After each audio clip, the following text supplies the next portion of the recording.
How good are your discovery questions? Seems like many who are in sales immediately jump to pitching as soon as they find there's interest. They might ask a question or two, prospect shows interest, and immediately the pitch begins.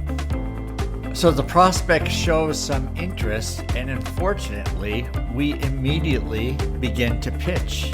When this happens, the prospect has the red flags go up and say, does this person really care about me, or are they trying to sell me something? So if we dig deeper, we can show that we actually care about the prospect, and they can see that, and that's where trust develops. So in this podcast, an earlier conversation I had with Jim Irving, who is a sales expert and author of several books, we discussed this topic and a few others, and I'm sure you're going to enjoy the podcast. Are you looking to improve your sales without resorting to pushy tactics? Welcome to Sales Made Easy, the podcast that helps you to achieve better sales results and gain long-lasting clients through relational selling. Let's get right into it. So Jim Irving, welcome to the Sales Made Easy podcast. Jim, how did you get your start in sales?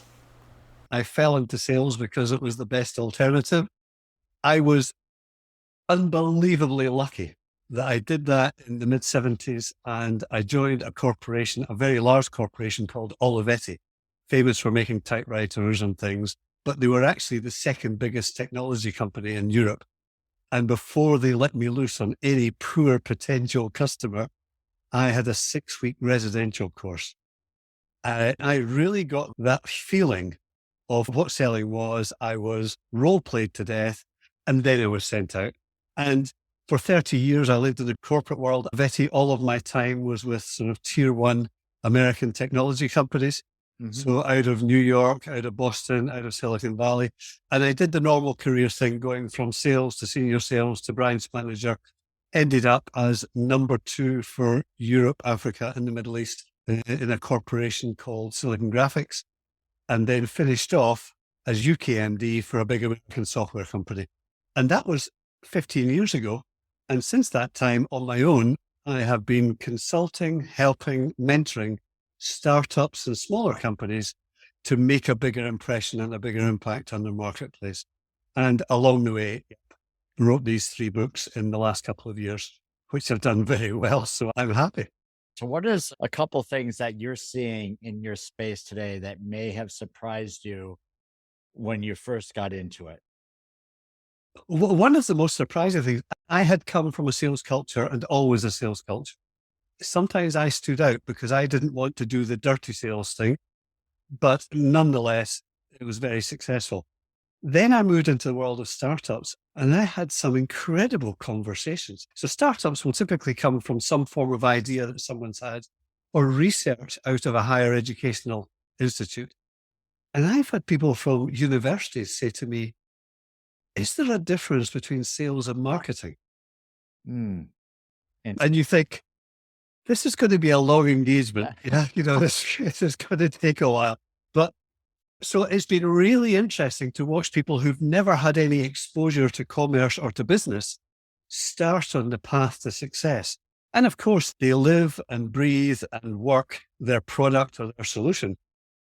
But as much as that is important, as important or more important is the route to market, the sales process, and sales skills. A lot of very average products have done very well around the world for many years, and great products haven't ever been seen. That is the thing that I've been working with a lot of clients on. Awesome. So why the confusion between marketing and sales? It's me being in sales, it seems like a silly question, but what are these folks thinking? They had come, the ones that I'm thinking of, this was about 6-7 years back. They had come from an academic background. Mm-hmm. But academic and science. Yeah. People talk about sales and marketing. Right. Yeah. And they're going, we don't actually understand. My answer was the simplest I've ever given. I said, think of it this way. If you're reaching to many, it's marketing. Doesn't matter what you're doing, if it's online, if it's collateral, if it doesn't matter. If you're reaching too many, it's marketing. As soon as you're one-to-one, you ain't marketing anymore. It's now sales. Yeah, so that's a philosophy that I followed. The interesting thing, like you, having lived sales all my life, having to go back to that step was really quite a challenge. It just brought home to me how I can't speak for the US, although I've worked there for a long time, and it is quite different. In the UK, there are no universities doing sales-led degrees or degrees with substantial sales content.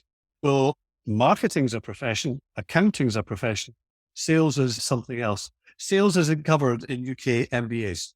I did one. I was a sales manager. I did an MBA part-time, and I kept on waiting for the lectures to start and selling. Crickets. Yeah, that's been a real learning thing for me, having those people go from having no idea to understanding and reaching out into the world and coming back and saying, I've had a great meeting. It's been really good. It's so awesome to see people trying something new and seeing how this can really help their business when it's their own business and making a big impact in it. Great stuff. So one of the things we were talking about, Jim, and you've got a wealth of experience, but you obviously, when you mentioned researching, being a little bit more strategic and looking at proposals, that's a little bit granular, but there's huge benefits to that. And a lot of people they overlook it, right? I mean, I hear like people, like someone will say, well, how much is it? And they'll rattle off a price, no value whatsoever. And then people will say immediately, oh, that's too much. Because what else are you supposed to say? They have no idea what the value you could possibly bring for the organization, any ROI or anything like that. And now you're scrambling, trying to go, but it's not about the price. So what's your thought on this? Let me start with the fact that in the latter part of my career as MD or CEO, I was the buyer. Mm-hmm. And it was incredibly easy to bounce salespeople into that conversation. It's like, oh, great, we're in price. Excellent. I'll have some fun. Yeah. So the reality is that, and I think, people talk about how many calls can you do a day? What's your call rate? What's this? What's that? For SDRs. At the end of it, how do you close? I'm not a believer in this 100 calls a day thing. I believe that anyone you're going to call, you must know there is no excuse today. Google, LinkedIN, we have a government site that gives you the accounts and the latest annual reports for every company that registers. Free. There's no excuse for not knowing. What happened last year? What did their CEO say is their plan this year? Project Platinum, the 3-year plan, whatever it might be. Understand that before you pick up the phone or have the meeting. So do that research and build some knowledge, and then adapt your message to that. I understand that you've got 3 main projects and 3 main priorities for the business. I think that we may be able to help you in 2 of those. Don't overplay it, because I, as a CEO, hated the salespeople that came in. Didn't matter what I said, they could do it. Didn't matter what I wanted, it was already done apparently. You literally have no faith in people like that. I love the approach of saying in the early part of a conversation, having done the research, where you've mentioned 3 different areas here, I don't know if we can help, but where we have been able to help companies like yours, we've made a big difference. And that's just taking you down from the aggressive salesman and making to them you appear to be, and really to be, someone that's thought about them, but doesn't want to overpromise. Yeah, I love it. If I look at what I think are some of the most worrying trends, with the rise of the segmentation of sales and the SDR up front, this concept of the auto dial, the 100 calls, I'm going to hit them with a pitch. Every call of that sort, I drop. Yeah. Mm-hmm. And by the way, people say, well, it's not like that on LinkedIn. I got a LinkedIn message about 8 days ago from someone in the US. I'm sitting in Ireland, saying they'd been researching Merit Consulting Group, which is not my company name, and they felt that they could add a lot of value by adding video to the website. I don't have a website. So just for fun, I replied and said, look, I actually don't have a website, And I would just wondered how automated this company was. And a day later, I got another mail saying, oh, we've not managed to speak yet, but let me just tell you what we can do for your website. People hate that. On the buying side, they absolutely despise that unresearched approach and the promise of value when they haven't even spoken to you. So I've got a big thing about researching properly. If your average deal size is 10K or 20K, you probably have a limited amount of time to research. And the golden rule from my side is research enough that you never embarrass yourself like that person's done. Yeah. So that's the minimum. If you're dealing in big ticket stuff though, and I was doing mainframe deals in the late 80s and 90s at sort of £3 million then. So today, probably $10 million, that sort of level. Yeah. You need to know everything about that organization. You need to crawl over LinkedIn. You need to write up an org. You need to do all that before you make contact. Right. So that research thing, if done properly, gives you a much higher success rate when you do speak. And that then leads on, of course, to the discovery process, which I'm finding trying to miss that step. Yeah. We've got in, they're interested, and a word which I hate, now we pitch. Oh, yeah. It's like you and I speak the same language. Yeah. Yeah. But it's that whole thing of, oh, we're in. Right. Now we're going to tell them. Yeah. No, totally skip the step. Now, a big step. Now what you should be doing is professional questioning and listening. So I see from your website, you've got 3 main priorities for the company. Are there other ones underneath that? Oh, 1, 2, 3, 4, 5. Yeah. Okay. What's the one that's worrying you just now? What's your challenge? Oh, it's this. Okay. And what's the implication of that? If you can't do this, what happens? And get them talking about their business. First of all, it's good selling. Secondly, it's giving them their place. They want to talk about their situation. They do not want to be hit with 80 PowerPoints on the first meeting. Slides. Research first, understand what you think the needs are, talk to that, and then get into questioning. And only by questioning, see a lot of people asking questions that are scripted and their next question's already down. It doesn't matter what the buyer says. No empathy, just goes through his list. And that leads me to something else that I just came across. I love sales, as you can guess, and I love learning. And only recently I came across this phrase, and I now talk about it with every client that I'm working with. And that's about, in sales, we talk about our sales process. You walk into a company, you say, do you have a sales process? Oh, have we got a sales process? 7 steps, it's this, this, and this. How often have you asked your prospects what their buying process is? Because it's different. Yeah. So the whole idea, let's go back instead of the pitch, because I despise the pitch. Nobody wants to be pitched to. Nobody, right? Yeah. Ask the sales leader if he likes to be pitched. And the answer is no. Ask any salesperson if they want to be pitched. Yeah. No, it's always no. Absolutely. Nobody says yes. But yet we go in turn and say, well, I guess it's the only way is to join the madness and pitch as well, which I think is absolutely insane. But by the way, that's a way to stand out. If you're in a competitive world and there are 4 of you bidding and 3 are diving in to give a pitch before they've asked a question, you stand out as an adult when you say, we need to understand where you are. We need to understand what your drivers are. We need to understand what your priorities are. Once we got that, then we'll review if we can add value. And if we can, we'll come and talk to you about it. So you're flipping the whole thing around, making it an adult conversation rather than this game that's played, which is very artificial. Yeah. And this is why, people hate sales.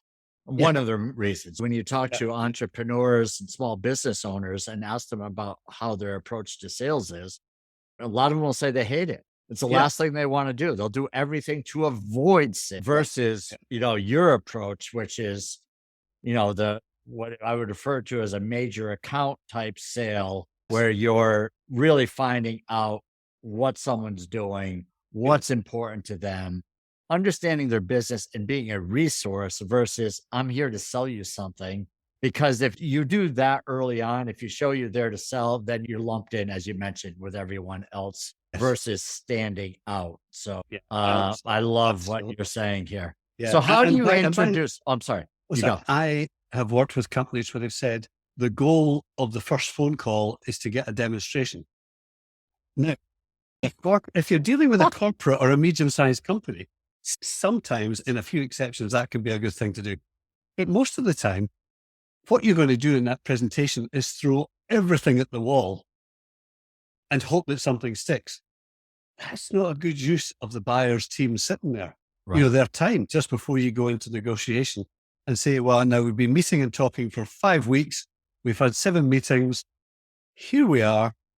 We now understand what your 3 main objectives are. Do you know what? We've got an incredibly comprehensive solution, but we're not going to talk about all of it. We're going to show you how we help you fix those 3 things. And in my world, the word that I've started to use in recent years is that they don't care if you've got a product or a service or a solution or a consulting offering. They're looking for an outcome. Mm-hmm. Yeah. They don't want, our great Acme 1000. Couldn't care less. Right. What does it do for me? What does it deliver? And so that's an approach that I have my clients take to step away from this. Well, we've got 400 features and you're not getting out of this presentation until you've seen them all. Yes. All right. So how do you introduce you kind of did it already, but I just want to spell it out for people because some will think, okay, so I've got the interest. There's a fit here. There's some interest. So instead of going in and talking about me, I really want to dig deeper and find out about them. Yes. So how do I introduce the questions without necessarily sounding like it's an interrogation? Yeah, some people go, I've got 40 questions and off we go. I think that I tell people to take a breath. I say to you, I don't like the word pitch and I hate scripted conversations. If you're an adult, if you know what you can do, if you know what you've done for other companies and organizations, then the right way to do it is to say, okay, so Harry, you've talked about 3 main problem areas. Tell me a bit more about why they're problems. So Harry, you've mentioned that you've got 5, we would call them depots, you call them depots. Yeah. And that's causing a problem in terms of communication. Is that right? And the person goes, yes. Now, a lot of salespeople would go, right, they've confirmed they've got 5 depots. That's not the problem. They've got 5. So what is it about having 5 and trying to add more that's causing you a problem? Well, our systems aren't keeping up with that and we're having to manually call to do this. Oh, and what sort of cost is involved in the manual intervention? Have you ever looked at that? We guess we're having to have an extra 3 staff to do that manually. Oh, and what would the effect be if you had those 3 staff doing productive work and the automation was actually in place? What you're doing is you're going from a statement of fact of some sort to what's the challenge and what's the outcome that they're looking to get to and what's the value of that. That doesn't come out from those initial number questions or fact questions. That only comes out as you dig further down. And here's the thing. Buyers, myself included, like that conversation. It shows that you're thinking about them. You're not thinking about the product. It shows that you're interested in the scale of the problem, the magnitude of the problem. And the gold is all in those bottom levels. It's not in those first high level questions. Right. Yeah. For someone who is not really good at this with asking the questions, there's risk of where this journey goes, right? People who are not comfortable in their skin struggle with this. Right. Talk to me about. Have your book. Oh, look, see, got my name on it. There you go. And write down, do not script, but write down 4 areas that you want to ask questions about. If you've gone deep enough in one and the person says, right, okay, we've covered that, move on to the second area, but do it in that same way. Don't do it with 10 scripted questions on that subject. Just say, tell me about it. Why is that a problem? Or why is that an opportunity on the positive side? What is it you're looking to achieve? So the CEO has given you this project, Harry. What's the remit? What's the timescale? What are you worried about? And people, when you do that, it becomes a human conversation. Yeah. As opposed to a sales, I'm either going to pitch at you or I'm going to ask the 30 questions that I've got until you're on the floor and then I'll leave you and I'll come back with my price. That's, when you think about it in that way, that's a very unnatural process. And it's probably cutting across their buying process. The great danger for people who are nervous and therefore avoid it is that one of their competitors is doing this because the customer then likes the competitor. Oh, I can have a good business conversation with them. They're not so much salespeople as business people, all of that stuff. Yeah, and wondering why they're losing the business. Yes, right. Absolutely. Explainable to them because they've done such a great job of explaining their product and how great their company is. Yes. And they miss out on what's important to the prospect. And so someone comes in and treats them like a human being versus the commission check. And it's a whole different game for them. So who would they rather work with? Right. Yes. And I mean, you have these conversations that people have been in sales for years and have not evolved to what you're talking about, which is these deeper questions, these personal questions. How does that impact you? How does that impact your business? And they just go directly into product. Yes. You're not growing. Yes. And so someone who is an entrepreneur and starting out in business, well, maybe they're just not skilled yet in developing the skill sets for selling. Yes. And so maybe they have a few questions, but then as they relax, they can get better. What kind of suggestions do you make for people like that are looking to be better, but it's not an overnight thing where they can just snap their fingers and say, well, I've got Jim Irving skill sets. I think if they've got the basics and they know, because of course the founders, the entrepreneur always know everything about their solution. And the problem is they're too desperate to talk about that. So the first thing is slow down, take a breath. When the customer says, I've got 5 depots and I've got 2 more to open, take a breath and go, is that going to be a problem for you? Yeah, that's all you have to do. And of course, what happens is the prospect goes, problem? Right. I'll tell you, problem. I've not got enough time. The 2 people have left the team, whatever it is. And I've had conversations like that in my career where we've never got to the product at all. And the prospect has said that was a fantastic meeting. Right. Yeah. Because they're being given the ability to talk, which most people try to stop. So that's the first thing. Take a breath, slow down. Secondly, after any meeting, come back out and say to yourself, did it go well or not? What do I think I missed? And usually if you're honest with yourself, you go, geez, I knew about the number of locations, but I didn't ask any questions about that. And just by a slow process of iteration, you get that natural skill and that natural conversation. It doesn't come on day one. You need to work at it. But the worst thing that you can do is just hit this product sales process pitch, because that's the antithesis of what the average customer is looking for. If you're running a big business and you're at the top, you're always sheltered. Things come to you for a final decision. And some salespeople would get into my office and I used to count how many PowerPoints is it before I see a map of the world with office locations or a pyramid. Every corporate presentation has got either one or both of those. And I used to just smile to myself and go, oh, there it is. Yeah, you got to have it. Right? It's compulsory, apparently. You got to have 17 pages of your company history too. And you know what? The salespeople don't realize that they're in my office presenting. They're not interested in where the offices are or the history or it started in a garage. We're interested in what outcomes we're going to get and how much this supplier has understood about our challenges and our situation. So moving on sharply, that's where I take a very contrarian view in terms of presentations and proposals. I could pretty well say that for the years that I was the MD in this software company in the UK, it was a New York company, but the UK was the biggest subsidiary. I never saw a presentation to start with about us. They're there because my team has said they're a reasonable. Oh, man, Jim, I so badly wanted to ask, what do you start the proposal with? No, if I'm doing a presentation, the first thing is the history. Right, we've been speaking for 6 weeks and we're glad that we've got to this time where we can present. And you thank both presentations and proposals, you thank the individuals that have worked with you. Actually, as individuals, I'd like to thank Harry and Jim, and it's a human thing to do, not a sales thing to do. And then you say, before we get into anything, Are there any specific questions you've got? So you've got the whole audience there for the presentation. The next thing that you do is say, we'd like to start by talking about what we've learned in the last 6 weeks and what we think the situation is. And you get their buy-in to that.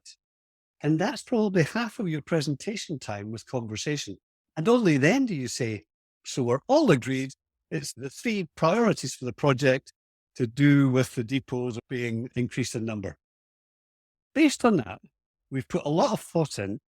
Our system can do a lot of things, but here's the things that we can do to make that better and easier for you. And what you start to get is the nodding heads. Do you demonstrate the whole of your system? Never. You demonstrate the things that they can see that fix those big 3 or 4 to. That's the process that I go through. With proposals, can I give you a great tip? I was doing work with a great guy from the US called Kent Summers, and he did something. You know what it's like at our age with our experience, Harry, when someone says something and you go, why did I never think of that? Yeah. So here's the thing. The proposal follows the same logic. It's not about us. About us is a part at the back. Exactly. Thanks to everybody. Here's our understanding. Based on that understanding, here's what we think is important. Here's what we're going to propose. Yeah. You do all of that. And if you've done your work correctly and you've got multiple contacts and you've got one that's friendly, called Harry, you think you're finished. You think it's perfect. And you send it to Harry and you say, Harry, we're not sure we've got this right, but would you have a quick look and tell us where we are and if there's stuff that's missing or things that we need to do? Now, of course, what happens is Harry comes back and says, oh, you've missed 2 things here that are really important, but you've got no risk because it's exactly. And then you say, all right, we'll tidy that up. And then you send it in the process. Very small. Huge, right? Yes. Because then what you've done is you get the buyer to now work with you. Yes. Right. You're totally on the same side of the table versus opposites. Right. And it takes away all the surprises other than I was able to get what you asked. I just love the idea of the draft proposal.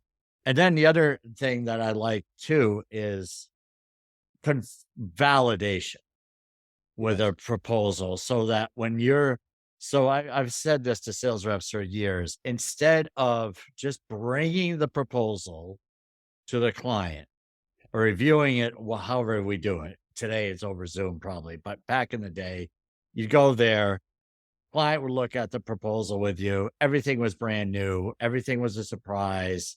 And then, so what do you think? So where do we go from here? Right. The other way is kind of review it over the phone.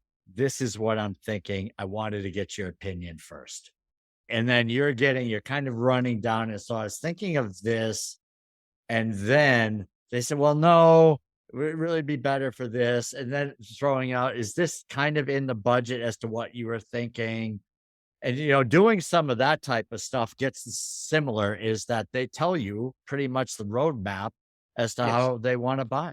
No, I think that's absolutely excellent. We often think it's a battle, the salesperson versus the professional buyer. So buyer has got a job to find the best thing to solve a problem, whether they're operational or whether they're in procurement. They've got a job to do. The pitch doesn't help them with that at all. The sort of conversation you described helps them. And therefore, A, you give a better solution. B, they're more comfortable with that solution because they know they've had input to that conversation. It's because you've consulted with them, you show their value, and it's not like I'm smarter than you. This is what you need. Yes. Right. They may want basic to get started. They may not want the pro version, but you have the conversation early and you kind of highlight why that's whatever it is that they choose, why that's a great place to start. Yes. Right. And by the way, as you're doing this, one thing that I love and one thing that feels good to a prospect is to say, so now that I understand the problem, we'll go away and work on what we can do to help you with it. But as a matter of interest, and you give the reference, there's a very similar scale of company who've had a similar problem to you. And in fact, we worked through the same scenarios and they're now live. Would you like to have a chat with them? But what you're doing is you're again reminding them that you've listened You've thought of a comparison, if you have one, and then you want to recommend. That shows confidence and it shows that you're standing behind your solution. But again, in everything that you're presenting or proposing, look at your language. Is it about the product or is it talking about the outcomes they will get from taking on that product? Because customers couldn't care less about the product. They want the outcome that they might get. It's so true. They don't care about how long your company's been in business. They don't care about all the awards that the company has received from manufacturers. They don't care about any of that. It comes down to you're here in front of me because I've got a problem and I'm trusting that you have a good way of fixing it. Let me go back to that. By the way, the thing that you talked to, the idea of having that conversation back and forward, a great thing you can do. If you're in a competitive situation, they're maybe only allowing so many conversations with each supplier. Yeah. So you can cut across that by saying, right, you've got your 3 things. I've got answers for 2. You might have in your head the answer for 3, but you say, I'd like to go away and think about that one so that I can come back and be certain I've got it right. Bingo, you've now got another meeting. Yeah. Which the person that promises everything will be perfect never gets. I'm a fan of not having to get everything on the first meeting. Oh, absolutely. No, right. I think that's a dangerous thing to go for. So talk to me on that.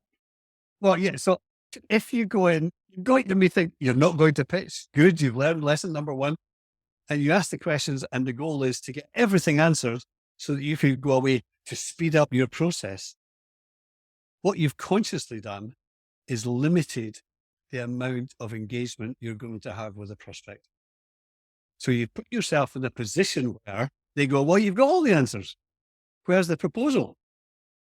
Where's the conversation? Where's which of these is the biggest one? Where's the trial and error? Yeah. Where's the test? There's none of that. You've lost it all. Now all you can do is propose and hope it works. Yeah.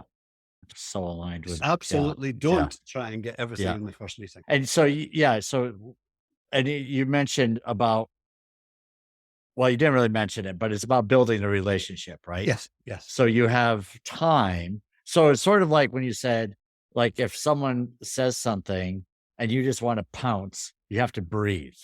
Yeah. I'm a huge fan of breathing for lots of reasons. Thing to do. Show that I'm still alive, but it is so great to do in sales, in business, in the family, right? Yeah. When nerves in traffic, you're right. It's everywhere. Just breathe, right? So when you said it, it just so struck a chord with me. Yes. The people who are best on this planet doing this, of asking the questions, are preschool children. Yeah. Every parent since the world began walking along with the little one's hand and they go, why is the sky blue? If you say, oh, that's oxygen. What's oxygen? And you go, oh, it's a gas. Their brains are just going, we want to get curiosity. Yeah. And that's what we miss. When they go to school, every society, I worked in about 25 countries, every society that rang true. People said as soon as they go to school, they stop. They ask one question or they answer a question and that stops. But that curiosity thing is fantastic. It is. And that's what you need. Now, not to the point like every parent in the world where you just go, look, it just is. Okay. You do want to be going down that sort of path where they give you an answer and you go, what does that mean? What does it imply? What does it suggest? Where does that take you? The thing that people often forget is that they're in with a customer or a prospect because they've got something that might be of value. You know more about your product or solution than they do. So why are you nervous? Yeah.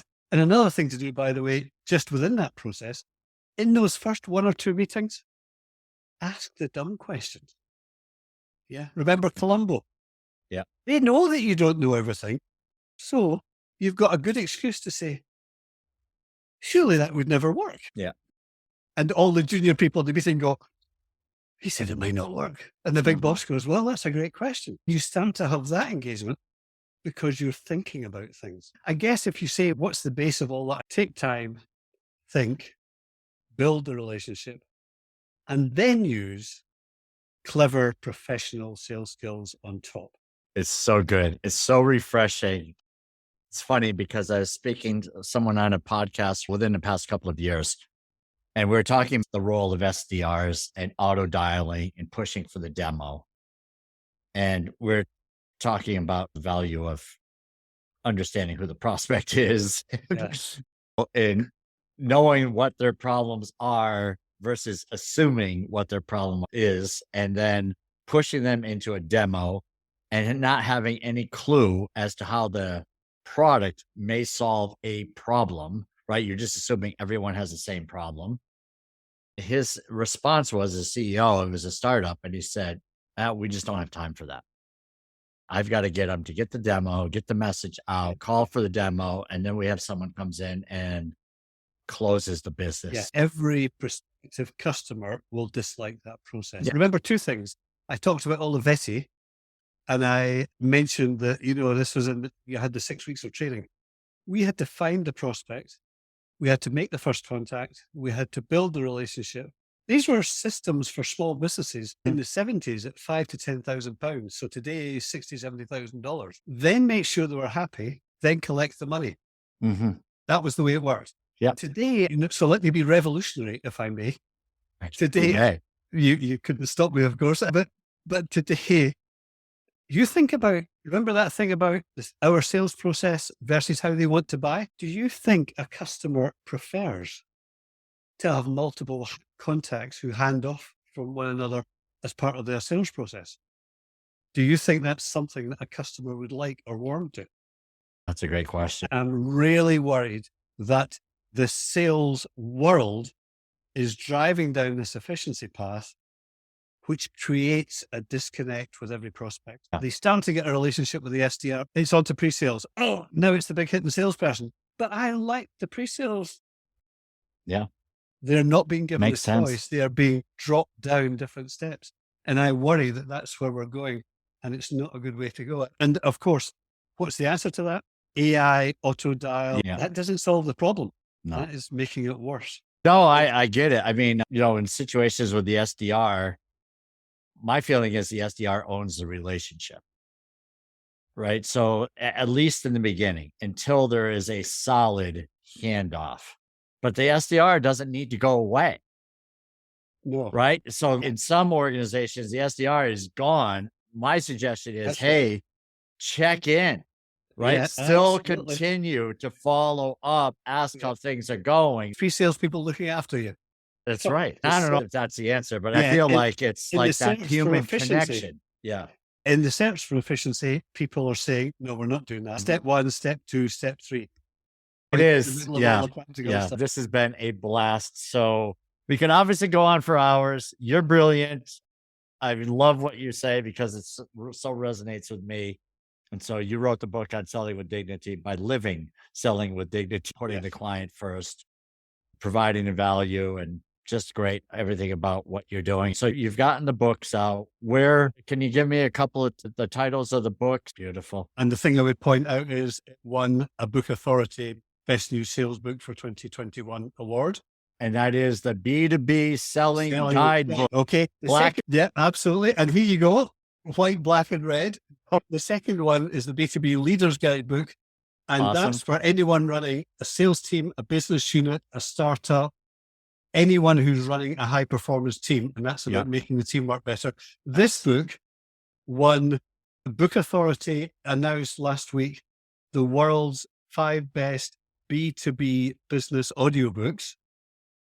It was on the list. So I'm about to have a little sticker come on this one. Nice. And then the final one, which is the one I had most fun with, long title, but B2B sales top tips. Yeah. Okay. And what that one is about is I have another 10 chapters, but I started reaching out to people who were fellow coaches, authors, etc. And 26 of them have contributed a chapter each on their favorite topic. And so this is just like a big, everyone together. Here's what we think is important in selling book. And this has gone down very well. Yeah. I'm sort of hopeful that this time next year, it'll also have a sticker up here, but who knows? Yeah, I've been delighted. I did all this myself. I voiced the audiobooks. I self-published, and to get worldwide awards just on your own has been such an exciting pleasure. Yeah, it's like people appreciate what you're doing, right? You're making the Yeah. world better in a sense that business, right? I mean, what's your view of that? Because I say it all the time, but I'm going to let you give me your thoughts as to how is this making the world better? Sales really is a profession if it's done properly. Sales makes commerce in every country in the world work, but sales has been ignored academically and as a profession. And because of that, there's not enough training, there's not enough standards. And that's something that I'm actively involved in the UK in trying to turn around, because it should be a profession. You know, if one country does sales degrees and further education in sales and another one doesn't, guess what happens when those two countries' sales reps meet up in another country trying to sell and export? Pretty obvious, isn't it? So I think that there is a real need to develop this feeling of a profession and to work with ethics and standards and to have people welcoming salespeople in rather than feeling it's the worst thing and the worst people. Yeah. And so what I'm doing with Beautiful. these, it's nothing. And by the way, that first book, people laugh when once they read it, they say, you've got as many stories in there of what went catastrophically wrong as what went well. And I think that's where you learn. So I have continued that with all three books. You can learn leadership from bad leaders, right? I'll never do that. This is great. Jim Irving. And so we got the books. So people finding you on There LinkedIn is or- the B2B selling guidebook website, but the easiest place to get me is LinkedIn.